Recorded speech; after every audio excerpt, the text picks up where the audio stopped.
Cowboys in trouble after trading Micah Parsons. Jerry Jones is certainly not concerned after he and the Cowboys traded Micah Parsons to the Packers. And today on Bailey Price Media Live, we have the honor of having Chicago radio host for CHGO Bears, main man Mark Carman joins the show, an Iowa grad joining the show to discuss whether Jerry Jones and the Cowboys are in trouble. And I also want to discuss Caleb Williams and the Bears because I can't wait to get his take on it. They kick off here. And, man, I can't wait to discuss Chicago Bears with our main man, Mark Carman. That, and I'm also going to address Coach Prime doubling down on his comments on his decision to not take a timeout on Colorado's final drive against Georgia Tech. All that and here on the other side.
Happy Tuesday, everybody. Welcome back to another episode of Bailey Price Media Live. You're watching, just tuning in. Go ahead and pound that like button, subscribe, and become a member of the Bailey Price Media Army today. This is going to be a hell of a show for you. I got a very, very special guest joining the show, and Matt McChesney and I over on 0 to 60 were off. We didn't get a chance to talk Colorado Buffaloes football, so at the end of this show, I will address all the news for Colorado as they prepare to face Delaware in week 2 after their loss against Georgia Tech. I'll address that at the end of the show.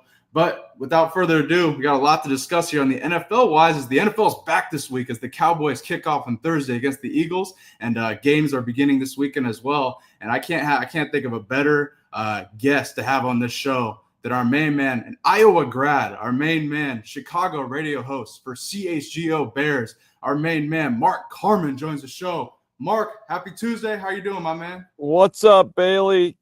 Good to be here with you, my friend. I figured I'd do it on the deck today because, we won't be able to do that much longer in Chicago. So thank you for having me, my friend.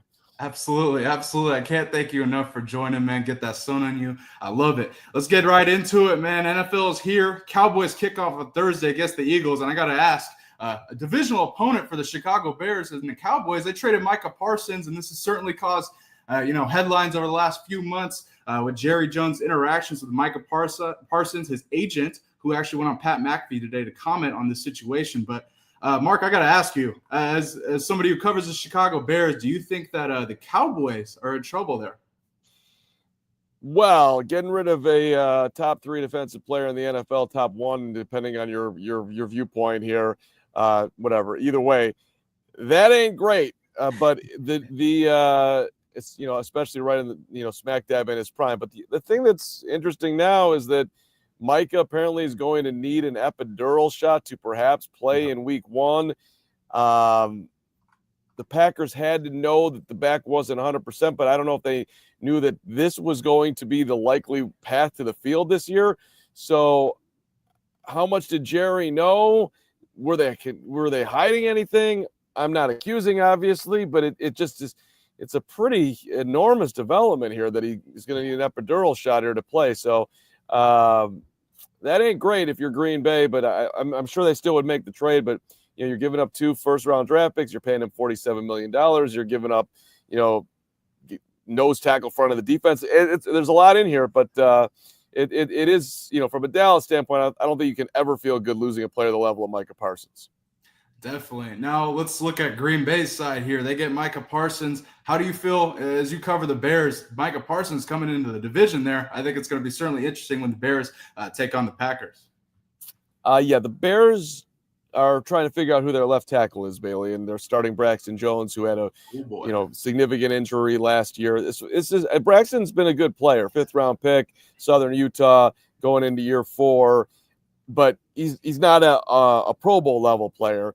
And here's a guy who's been serviceable, but coming back from a significant injury. The Bears, at one point, it looked like Ozzie Trapilla, their second-round draft pick, was going to be playing left tackle, but he couldn't, he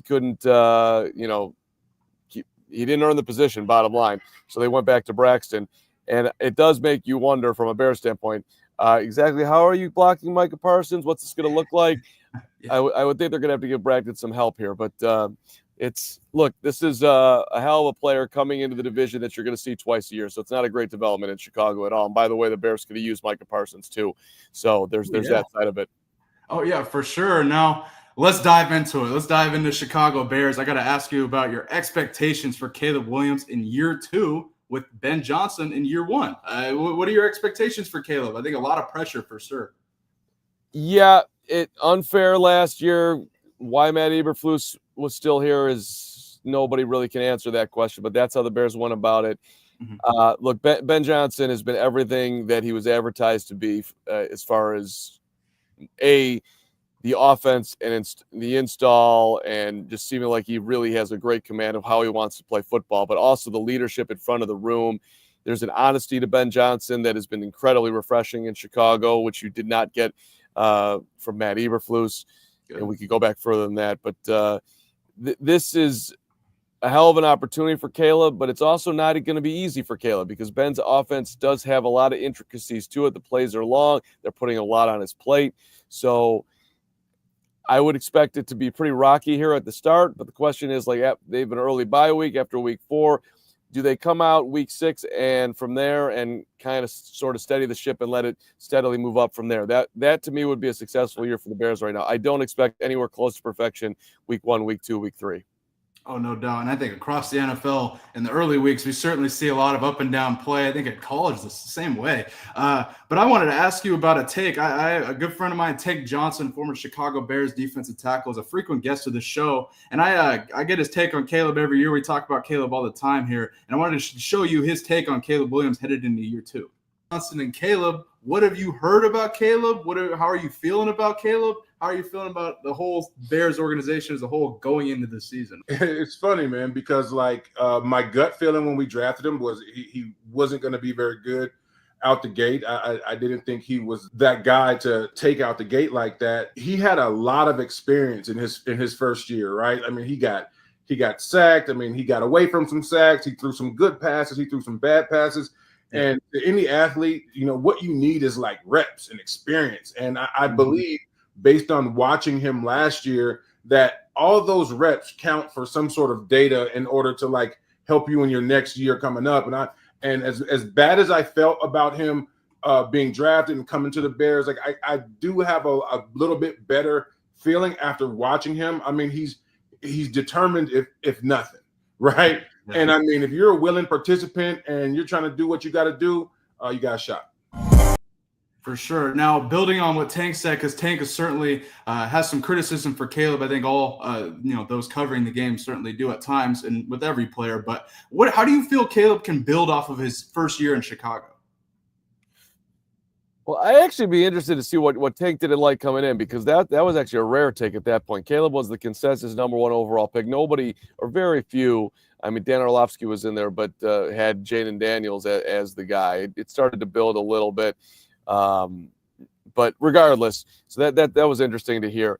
Look, Caleb was sacked 68 times last year, and a lot of it, most of the time, or at least half the time, let's say it was on him. The ball just did not come out. So right there, just getting rid of the football, knowing where he's going, understanding the playbook, being quicker with his processing. I mean, that's the biggest thing to me on deck for Caleb in year 2. If Caleb can get to a point where he's playing on time, Caleb is going to be successful. He will be absolutely what the Bears thought they were getting when they drafted him number 1 overall. But if he doesn't get to play on time, and if he is still, running for his life and trying to make something happen in the NFL against NFL caliber players, it's going to be a long season. Not easy to do. And, the Bears have good receivers, but they don't have the elite of the elite. So it's just there's more weapons. Colston Loveland is an interesting, tight end first-round draft pick that I think will make an impact. And Rome Odunze in year 2 should take a major step up. But he ain't going to be able to play schoolyard football and be successful. The Bears don't have that level of talent around him.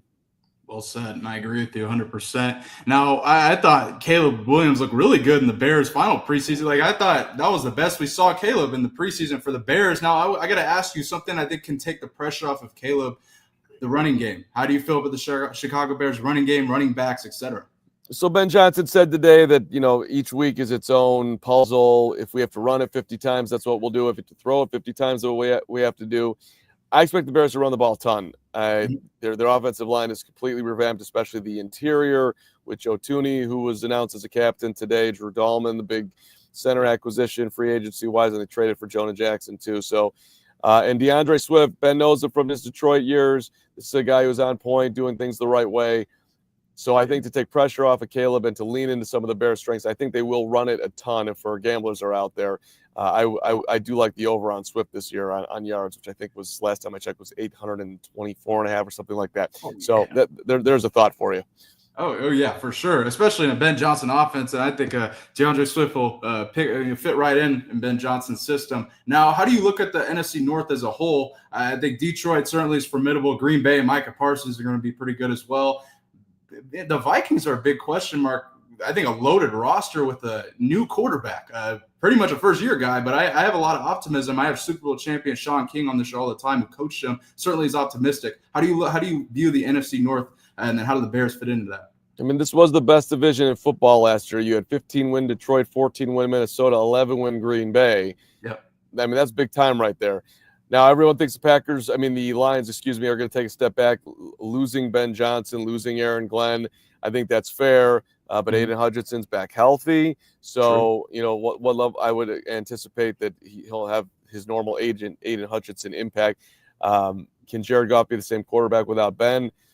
I don't know. He's been in the league for a long time now. I think the lessons have been learned and they're stored, and so I wouldn't expect him to have a huge drop-off. So I think Detroit's an excellent football team. To me, they're still the favorite in the division. Green Bay has to be number 2 right now because I do expect the Vikings to take a step back here. There's no way that J.J. McCarthy's stepping in and being as good as Sam Darnold, Kirk Cousins last couple of years. That's way too much to ask for a guy who did not throw the football a ton at Michigan. I think the Vikings still have plenty of talent around him. And it is interesting to me that they are a favorite on Monday night in Chicago by a point and a half. They are. Yeah. First start ever, making him a favorite on the road. I know the Bears won 5 games last year, and there's plenty of questions around Chicago, but that's an interesting line to me. So that's how I would handicap it. Detroit, Green Bay, Minnesota, and then 5-win Chicago going up.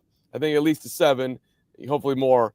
But I would still put right now, going into the year, I would make the Bears put the Bears at the bottom. Got you. Now let's preview that Monday night matchup. My final question for you, Mark. Let's go ahead and break down that game, preview it. What are Chicago's keys to victory against the Vikings? I know it's a little early to break that down, but what are your expectations, keys to victory for the Bears? Well, for one, look, Braxton Jones has got to hold up at left tackle. That Vikings pass rush is real. Yeah. So, the whole offensive line, period. But, Caleb getting sacked, let's call it 3 or less times, that's obviously a huge key. The Bears being able to run the ball against Minnesota, taking pressure off Caleb, that's going to be an enormous key.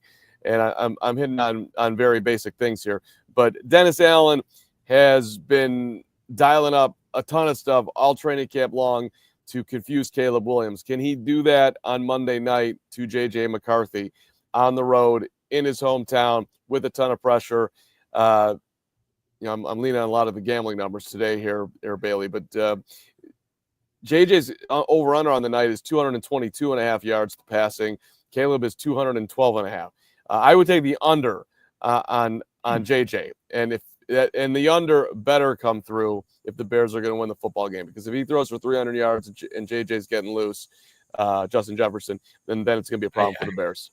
Oh yeah, seriously. And one of my favorite pickups for Chicago is Dennis Allen. I never thought that he was head coach material. I thought he was always best at the defensive coordinator role. Now for Chicago, I think that's a huge get, and I think could really make an impact for the Bears defense this season. You already discussed it. He's been dialing up all kinds of schemes in training camp. I saw him in the preseason. I'm like, all right, I kind of like what I see from Dennis Allen. Discuss his impact on the defense before we get you out of here. Well, it's just a guy that's bringing a big level of accountability. He had the Bears doing up downs, which I don't know if you're all that familiar with that conditioning drill. Oh, yeah. But that was brand new to this defense. And Dennis said you got to pay the toll to be on the D. So we're going to do this. So there's look, Montez Sweat is the highest paid Chicago Bear. He was great coming over in the first half of this, in the second half of the season when they traded with Washington, bringing him over from the Commanders. But last year he was hurt. That dude's got to play some. I would hope that Dennis can light a significant fire under a guy who's can look at his bank account and think like, I don't really need to do this much anymore at that level because I'm good.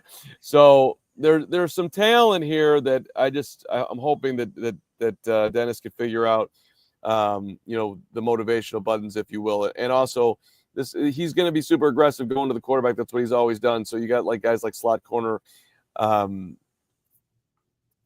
Gordon, who it'll be interesting to see how they'll dial him up because they played him at corner and at safety at different times in training camp. So how creative Dennis Allen can be with this defense and using the pieces, it'll be super interesting to watch. Oh yeah, he's certainly got a lot of weapons at his disposal. I mean, you mentioned Sweat. See if they can light a fire under him. Edmonds at the linebacker position going back. Bisker, Jalen John. I mean, you guys certainly got weapons for days for Dennis Allen to use. So I cannot wait to see how he uses them on Monday against the Vikings. You just brought it up, JJ McCarthy. If they hold him to not let him go crazy in that Vikings offense, he's got several weapons. If they can hold him, I think they have a shot here. But if JJ McCarthy gets comfortable, which is going to be interesting to watch whether that happens as a first-year guy in his first real action, that's going to be interesting to see how that plays out. Mark, it's been an absolute honor having you on my show, man. We'd love to have you on again, and best of luck to you and then the Chicago Bears this season with Caleb. Bailey, my pleasure. My pleasure. Congrats to you on your success. Keep it going, man. Likewise, brother. Thank you so much. Shout out to my main man, Iowa grad, main man over at CHGO Bears, Mark Carman, for joining the show, giving us that insight on the Chicago Bears as they prepare to take on JJ McCarthy and the Vikings in week 1. Yeah, that's going to be a hell of a matchup. The Vikings are favorites, or this is going to be interesting. I don't know. That's going to be something to watch. And Monday Night Football, that's going to be a hell of a Monday Night Football opener, to say the least. I can't wait to see it. Man, let's go to college here. Let's address all the Colorado Buffaloes news that we didn't get a chance to address here. So, I can't believe that this is – I wish I had Matt Machesi to discuss this today, but Matt and I will be back tomorrow on 0 to 60 to discuss Colorado Buffaloes football news. But let's get into it. Coach Prime doubles down on his decision to not call 2 timeouts at the end of the Georgia Tech-Colorado game on Colorado's final drive. Take a listen. Can improve there going forward. Okay, let's just get the cat out the bag. All right, first down, we throw a lateral pass, right? We lose 4 or 5 yards. Do you call timeout there? No, you're right there. You don't call timeout there. You got to go. You got to go. So you're running tempo, right? So the next play, you gain, I guess 14 yards, whatever. Now you got 3rd and 1, right? Do you call timeout there? 3rd and 1. You get the first down. Clock stops, correct? So you get the first down, the clock stopped. Okay, he scrambled play, he ran out of bounds, the clock stopped, right? Now we throw the ball out the end zone, clock stopped, right? So when was the time to call timeout? I'll address it right now. I believe wholeheartedly. Let's just break this down right here. Right here at 107, you start with 107, throw a swing screen, lose 4 yards. I think you call a timeout right there. And Coach Prime saying, we got to get back on the ball. Let's go. I didn't see the sense of urgency from Colorado's players to get back on the ball. If anything, I saw a little pause, are we going to call a timeout? What are we doing? Yada, yada. So they keep running the play here. I would have called the timeout right there and cut the bleeding. They're bleeding 2 things after that play right there. They're bleeding 2 things. They're bleeding yardage. You lost 4 yards and you're bleeding clock. So I would cut the bleeding right there. But nonetheless, he chooses not to do that. Either way, you lose 17 seconds between the snaps there. Let's go to the second play here. It's a throw over the middle to Hakeem Williams, big receiver transfer from Florida State. And again, he says you don't want to call timeout there. You lose how many seconds? Another 11 seconds after this play right here. So Salter snaps it on 2nd and 12, throws to Hakeem Williams.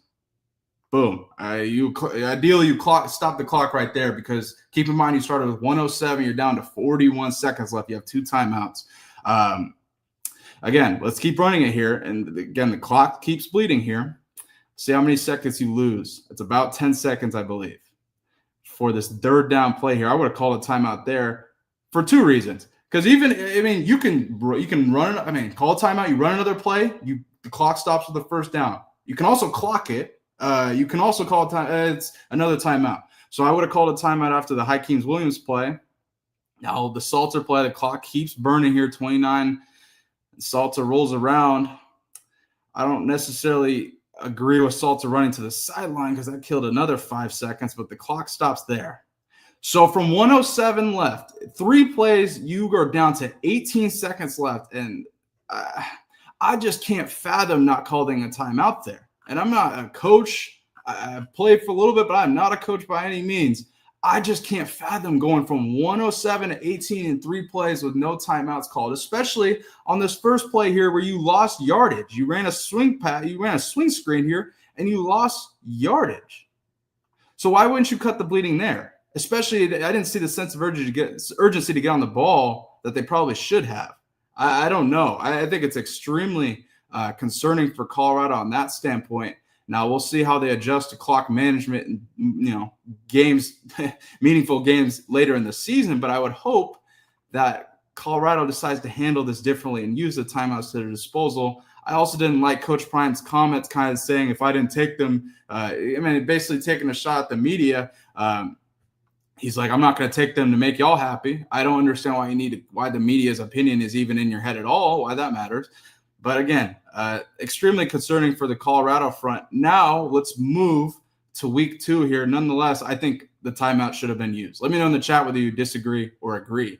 But, and a little update for Colorado in week 2, Caden Salter will start a quarterback for Colorado, but we will see a little bit of Julian Lewis against Delaware. Take a listen. I mentioned a couple weeks ago that, Caden is the starter, obviously, but right. You expect to see Julian at some point this season. Yeah, he's playing. He's playing this week for sure. What do you expect to see out of I know when I'm going to see him. What's that? You just don't know when you're going to see him.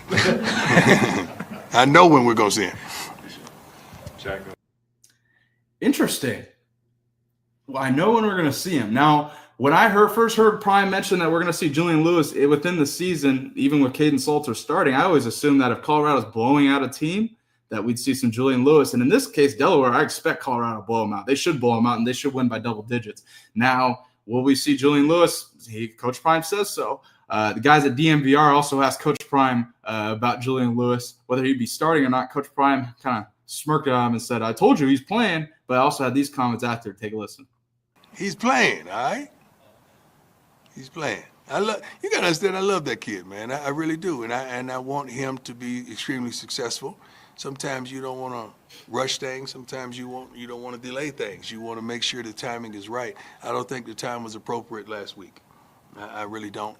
At the way the game was flowing, the rhythm of the game. But this week, I made up my mind already before. Now he's going to play.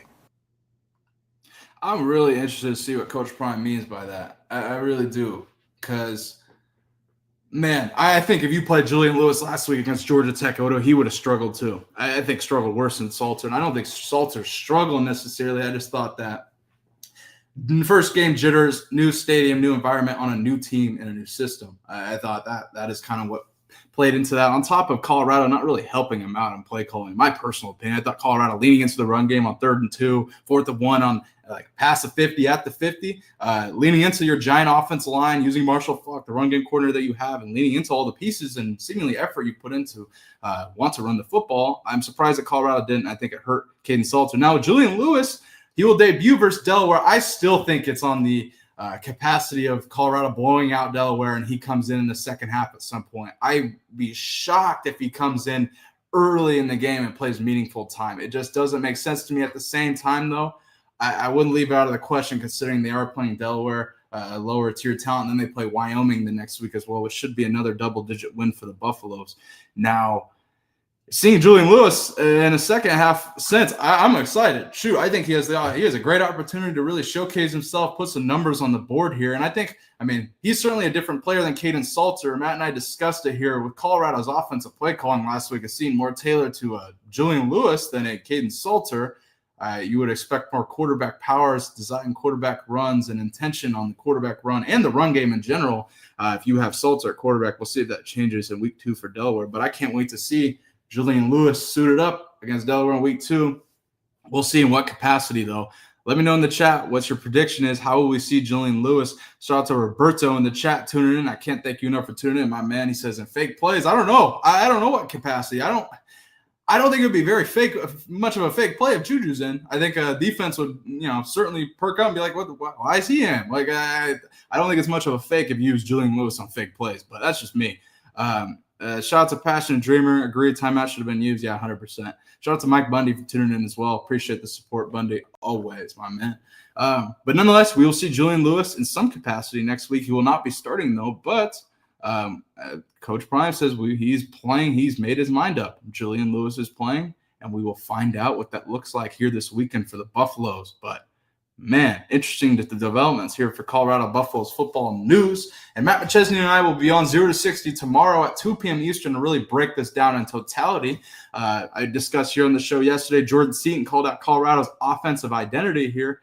And the clip of that is really getting some traction here, so go check that out if you haven't. With Alcorn State Coach Leroy Frederick and I really had a good breakdown on that, so go check that out. And Matt McChesney and I will be live tomorrow on 0 to 60 to break that down. Jordan Seaton calling out Colorado's offensive identity. Coach Prime doubling down on the timeout situation with Georgia Tech.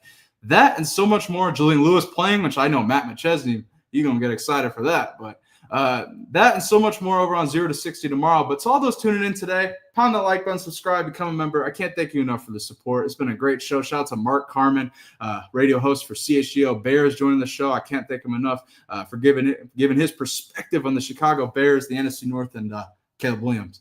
Can't wait to discuss Caleb Williams more later in the week and potentially have a former Chicago Bears defensive tackle, Tank Johnson, on to discuss that as well. We'll be live here tomorrow on Bailey Price Media Live, potentially. Stay tuned. We may have a special guest or two, so check Twitter. We'll see you guys tomorrow. Pound the like button, subscribe, become a member. Go check us out on TikTok at Bailey Price Media. Same on IG, Twitter at The Bailey Price. Go check us out on socials, and I will see you guys tomorrow. Enjoy your Tuesday, folks. Peace.